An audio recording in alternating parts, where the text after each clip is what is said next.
Well, Prince Harry has flown out of the UK without seeing his father or brother after a whirlwind trip to mark a decade of the Invictus Games. Sporting his military medals, Prince Harry attended a service to commemorate the Games at St Paul's Cathedral. And at the same time, just 5 kilometres away, King Charles entertained guests at Buckingham Palace at his first garden party of the season, where he was joined by Queen Camilla and several other members of the royal family. Joining me now is Tim Ewart, former ITV News royal editor. Tim, good to see you as always. Thanks for joining us. Let's start with Harry's whirlwind visit. How was the wayward royal received over there? Well, in terms of the event he went to, the main event he went to, which was at St Paul's Cathedral, he was fairly well received. There was a crowd outside, not the biggest royal crowd that you've ever seen, but nevertheless, it gave him a chance to shake hands with people, smile for the cameras, look relaxed. And inside, of course, he met members of his late mother's family. But there was a very cold shoulder from the rest of the royal family, as you have said. They were separated by 2.5 miles in British money, just 2.5 miles down the road. The king was at Buckingham Palace. It was said by Harry, I have to add, it was Harry who made the statement that the king was too busy to see him. It's kind of hard to accept that, really. He was at a garden party. He wouldn't have been at that garden party for more than 30, 45 minutes at most. Harry was in town for the rest of the day. He had one more small event, but there was no contact. And it's not very difficult today to speculate that the rift between them all now does seem irreparable. It's hard to imagine now how this rift is easily going to be mended. Well, look, you raise a good point, because given he wasn't there for very long, yet King Charles said, I can't fit him into my schedule.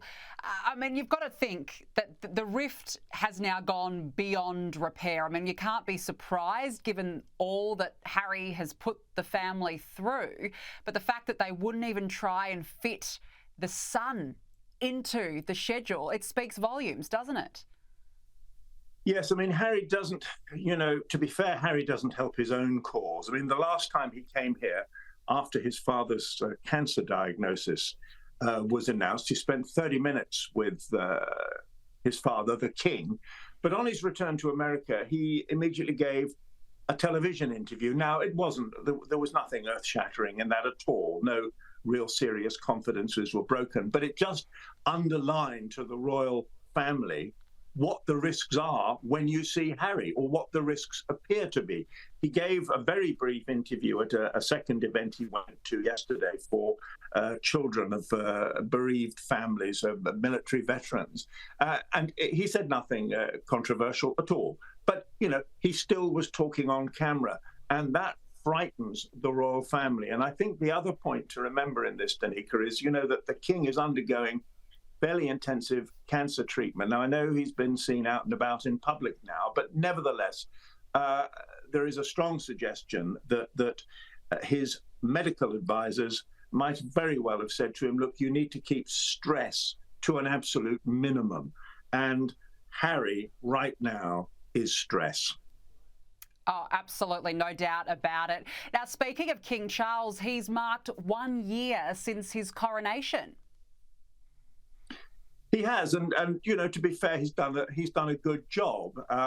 His popularity, unsurprisingly, has gone up since his medical issues became public. There's been a big wave of sympathy for him. The way that he's handled that has impressed people greatly. He's come out, he's talked about cancer, he's talked about the importance of people making sure that they get the right treatment, but also that they come forward if they've got any symptoms. So he's done very well, it is perceived, in that respect. I mean, he hasn't put a foot wrong since he became king, but there hasn't been, apart from the Harry thing, there hasn't been much controversy. And his his popularity, as you well know in Australia, has never been sky high. He's never been the most popular member of the royal family.